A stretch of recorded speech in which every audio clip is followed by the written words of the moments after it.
outside the Orange County Convention Center for AHR Day 1. Lots to look forward to, lots of old friends to meet, and some new friends to make. Really particularly interested in AI and how that's going to make a difference in the autonomous buildings. So come with me and let's find out.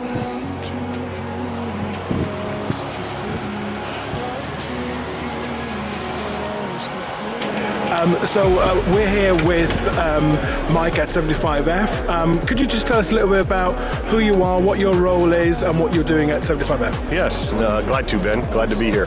So my name's Michael Hockey. I'm the Chief Operating Officer here at 75F. Came here 3 years ago from a total different industry. Wanted to learn new technologies. I'm an engineer by education, but been running businesses for the past 30 years, and helping 75F grow is, part of what I wanted to do, along with their mission of, making buildings smarter, saving on energy costs, saving in CO2 emissions, and disrupting the building controls industry itself with modern technologies, modern applications, cell phone apps, IoT, things like that we're really bringing control systems and HVAC control into the modern world. Great. I'm James Gessel. I've been in the industry for about 8 years now. The last 4 years have been spent really heavily getting into smart building analytics and focusing on semantic data modeling with Project Haystack and using tools like SkySpark to analyze what's going on in our buildings. Yeah, my name's Danielle Radin. I'm the Director of Growth for Facile.ai. We are a AI optimization platform. So we supercharge existing systems based on 100% AI. My name is Blake Standen. I'm Director of Technical Sales. My background is energy engineering, but I lead our solution engineering team for BrainBox. I lead business development here in North America, responsible for setting up our partnerships and distributors. Spend a lot of time with system integrators, getting them involved and ready and able to use our product. So my name's Cole. I'm with Schneider Electric, and I am running the small and medium go-to-market strategy for Schneider's Automation and National Accounts Division. Yeah, so I'm on the other side of the chair, I guess, today. But Lewis and I do the podcast. I focus on, through my consulting business, product and market strategy. So for vendors, I help as a fractional product leader. For investors, for acquirers, I help with commercial due diligence. And then I have the newsletter, which is every 2 weeks, Smart Building Insight, and we cover M&A in the market, partnerships, product launches, funding rounds, and then a lot of other just interesting deep dives when there's a deal to announce, when there's a maybe news of note, we kind of unpack that. My name is Mark Peacock. I am currently the Chief Marketing Officer and Vice President for LynxSpring. I've been in the industry for many, many years. And one of the things, and I started at Tritium, one of the fathers of Niagara Framework. And glad to be here at AHR 2025. It's exciting. The industry is electrifying here, and write a lot of articles. I know Lewis very well. By the way, I've got blackmail stuff if you need it. And so that's me. Brilliant. I'm interested in the blackmail stuff for sure. So this is my first AHR. Maybe it's not yours. What's your takeaway so far? I think, again, it's nice that there's a lot of buzz, which is exciting to see. And I think this year is different because the breadth of where we're taking all of the equipment, all the services, all the technology into new places, new types of buildings, new things that building owners are requesting, and just where the industry is, we're going with the new technology that we all have. What have you taken the last 3 days? Taken a lot of steps. So you say walking around, we've been doing a lot of that. But I think everybody is looking to kind of like push automation down further into the market. Everybody seems to be going for the SMB space. There's a lot of unaddressed real estate, and it's more accessible than ever. My biggest key takeaway is it's a big world. It's a big world out there. There's a lot of work. There's a lot of people, there's a lot of services, and really, I think the idea of scarcity in this industry is just a myth, right? There is so much work out there. There's so many people in need of a lot of the services that are being provided. So I think there's always been, and we're in the controls section of AHR, it's really more of an HVAC show, but we're in the controls section.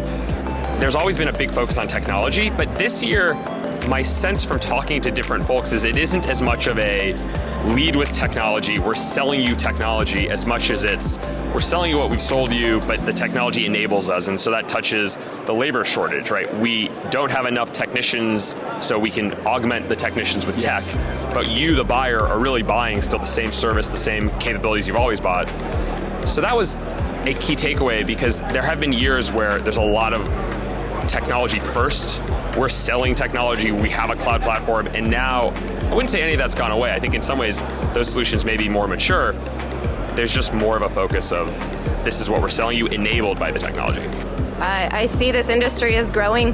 I've heard a lot that we're kind of been stagnant. And I talk to people who have been in here for 40 years and they say, I've heard the same thing, I've had this conversation, but this year has really been the first year that it feels like we're moving. I think we're over the hurdle and it's going to be all downhill from here. Yeah, I've heard the same, and I'm really excited about what the next 12, 18, 24 months can do for us. So probably the biggest takeaway, some of the panel sessions were really good. We did one on cybersecurity and zero trust on day one. Really great attendance. So if anybody has a chance to go back and look at that, I highly recommend it. Yeah, that was a really good seminar. I also sat on AI one. Could you tell me, what are you excited about with Neve? Like, what do you think we can expect in the next 3 to 5 years? Yeah, I was really excited with Neve. We got a new product, a new version, LTV version for our Secure Edge and Secure Link device. People have been asking for it. Really great product for kind of that simple entry level, maybe your smaller site where you just need that zero trust remote access and cybersecurity. Lots of buzz around it here at the show.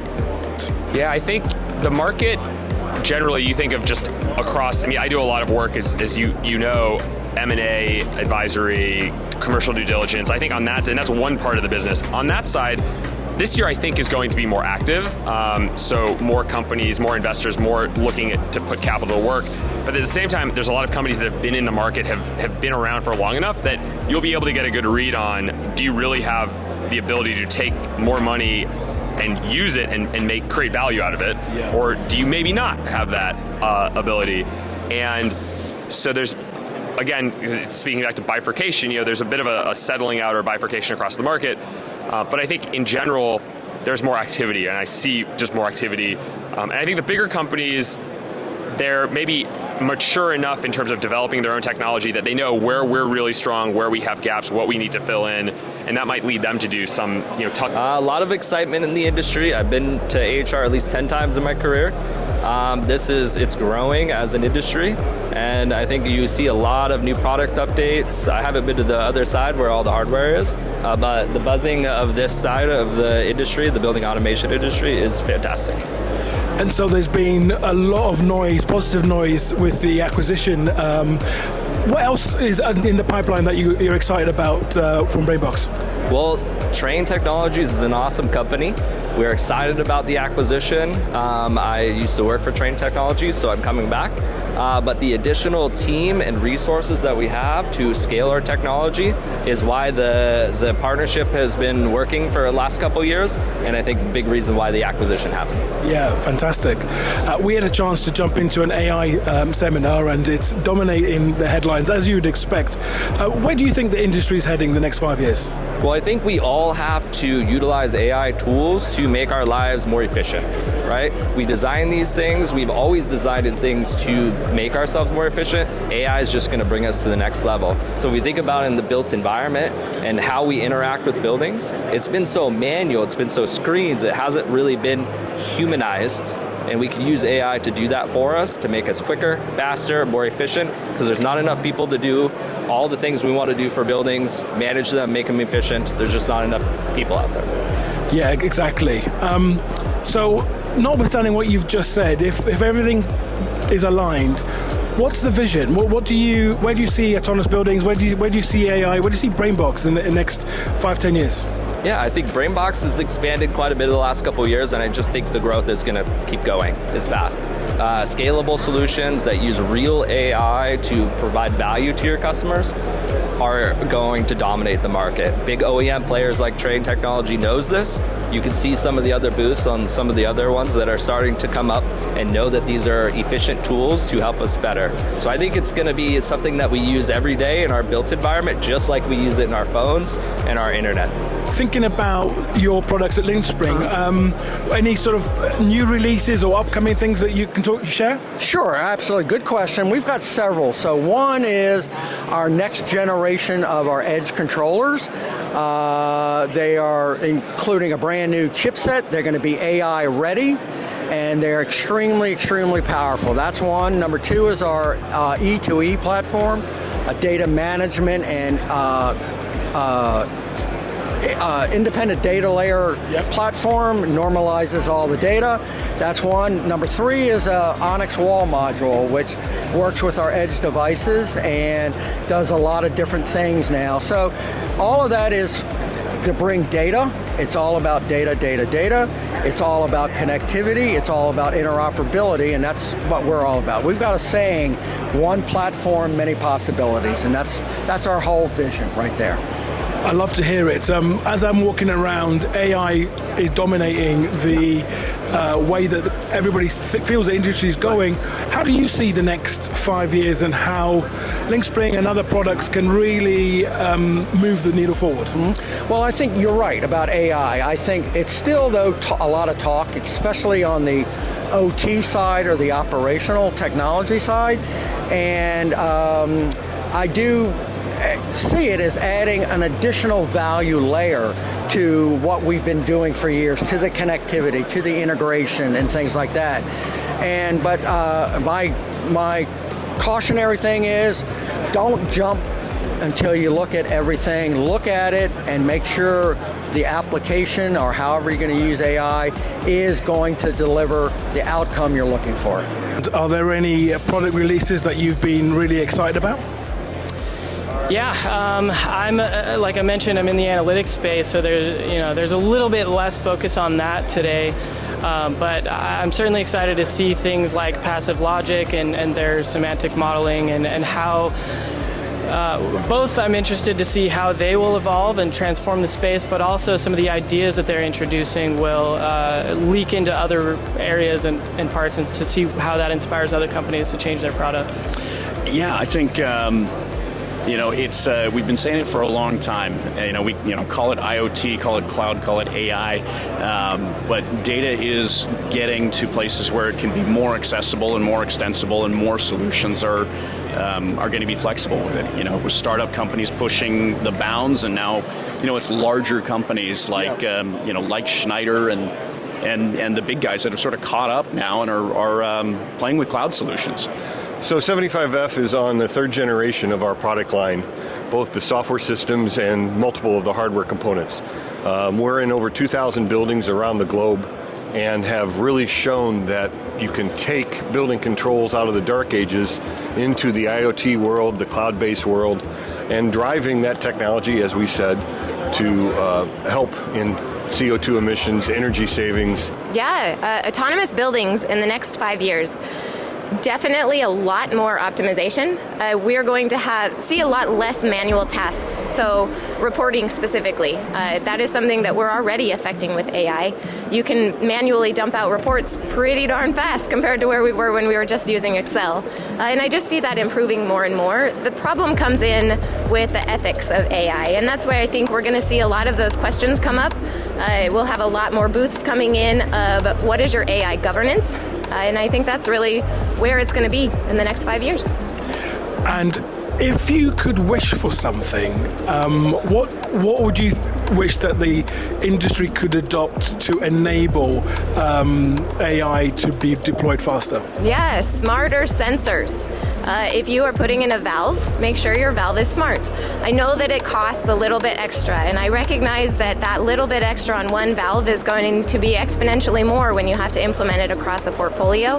But the more data that we can get from every valve, from every sensor, our AI is going to be more rich and more enabled. That's fantastic. And I feel like there is a more appetite for the industry to move faster than it has done in the past. Are you seeing that too? Oh, absolutely. I mean, really interesting kind of shakeup internally. You know, a lot of these companies, you know, this is an equipment show. There's like metal fabrication on the other side of the room, and a lot of these companies came to this industry because, you know, that's what buildings are made of, and a lot of them are having to rethink the way that they exist as an organization. So, not as much product off the shelf, you know, leaning more into the services, and those services that you know, the trend of the world last 10 years, those services are more and more driven by software. So those companies are having to readjust and reform and look more like software organizations.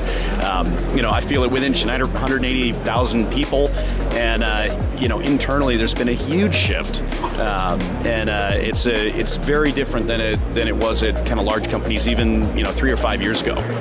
Well, I think you're right about AI. I think it's still, though, a lot of talk, especially on the OT side or the operational technology side, and I do see it as adding an additional value layer to what we've been doing for years, to the connectivity, to the integration and things like that. But my cautionary thing is, don't jump until you look at everything. Look at it and make sure the application, or however you're going to use AI, is going to deliver the outcome you're looking for. Very sage advice. Thank you very much. Great talking to you. Best of luck, Mark. Thanks, Ben. Appreciate it. Thanks, Louis.